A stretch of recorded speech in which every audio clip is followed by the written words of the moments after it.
The eighth principle is a statement by which a congregation can express its commitment to doing proactive work within the church itself to build the beloved community right here.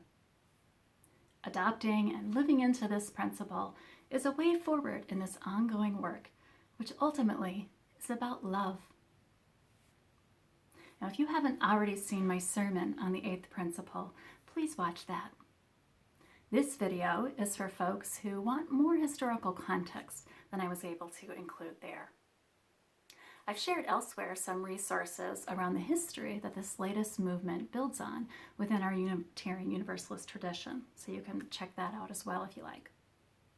Here, I want to offer a bit of my own perspective from involvement over 3 decades. When I became a Unitarian Universalist in the 1990s, I participated in a wave of this work that was called the Journey Toward Wholeness. We made many worthwhile efforts in my home congregation and many others, but interest levels in congregations waxed and waned, as did funding and leadership attention at the national level. It wasn't the first time our movement had seen that pattern. Now we are in another era of high interest and engagement with racial justice in our nation and with beloved community in our churches. Cell phone videos and activists have put issues of mass incarceration and inequitable, sometimes deadly policing on the radar of more Americans of all racial backgrounds, and more of us cannot look away. More of us choose to look at it and grapple with it and try to figure out what we can do about this beautiful, messed up nation of ours, not just in terms of criminal justice and policing, but in all areas of our shared life. We're in the midst of what historian Peniel Joseph believes is the third Reconstruction. The first Reconstruction, of course, was after the Civil War. And the second Reconstruction culminated with the civil rights movement of the last century. We are now in a third period of reconciling with our history as the nation built on the institution of chattel slavery. A nation which carries a legacy of race-based inequality and cultural propaganda in its DNA. Working to more fully transform that legacy and live into our most beautiful aspirations to be a country that truly offers liberty and justice for all. Now, Unitarian Universalism has also been caught up in a time of racial reckoning within itself.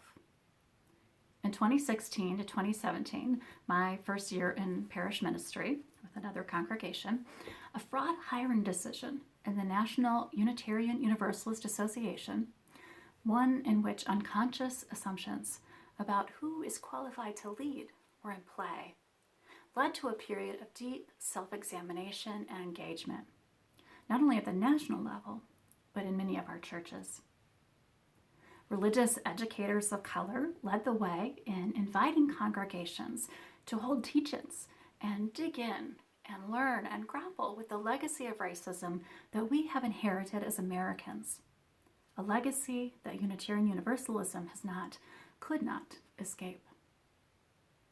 The eighth principle had been drafted within one district not too long before these events, and congregations began engaging with it during this time too. Now, this latest wave of activism to create the beloved community has not been without controversy. I think it's no coincidence that the United States' first Black president was followed by a Make America Great Again movement that pines for the past and throws up barriers in the present to beloved community, to a country that works for everyone. Just as the country has had a backlash, so has Unitarian Universalism. As we have engaged more in recent years in these conversations, we've had our own controversies. I don't want to give any airtime to people who have campaigned against anti-racism work within our tradition recently, because much has been done in bad faith, out of right relationship. And I regard those efforts as, at best, a distraction from the real work.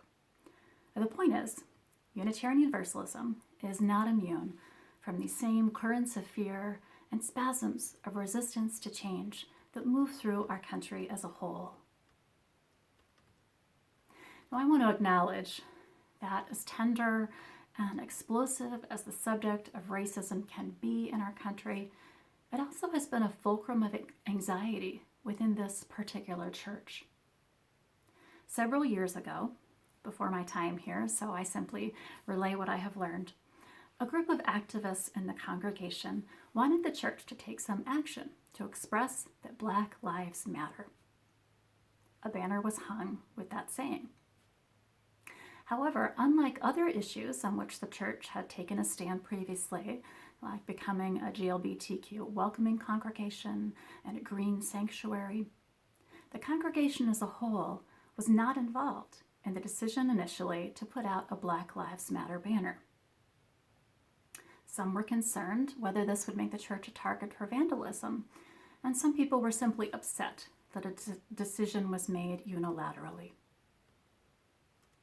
The congregation backtracked, devised a process for making such decisions democratically, and officially voted to hang the Black Lives Matter banner, which was displayed once again, as it still is.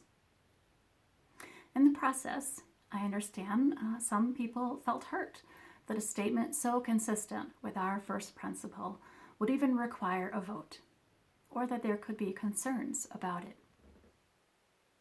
The congregation did learn something important about having such conversations.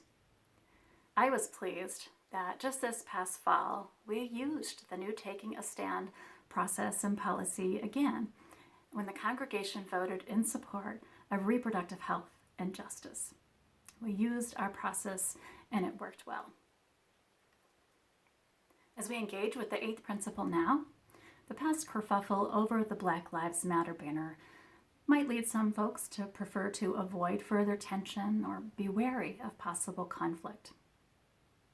Of course, we all have to regulate our own bodies and emotions and pace ourselves in dealing with difficult subjects. But I don't think avoidance is going to get us where we want to go as a community. Better to roll up our sleeves and join in together in the joyful work that our history is calling us to complete, the work that our vision and values compel us to undertake. As I said when I preached on the eighth principle in early December, the promise of the eighth principle is so bright. We have so much to gain. The real peril is inaction. That's how I feel. I invite you to join me and passionate lay leaders in this congregation as we move forward with the work of building the beloved community at First Unitarian.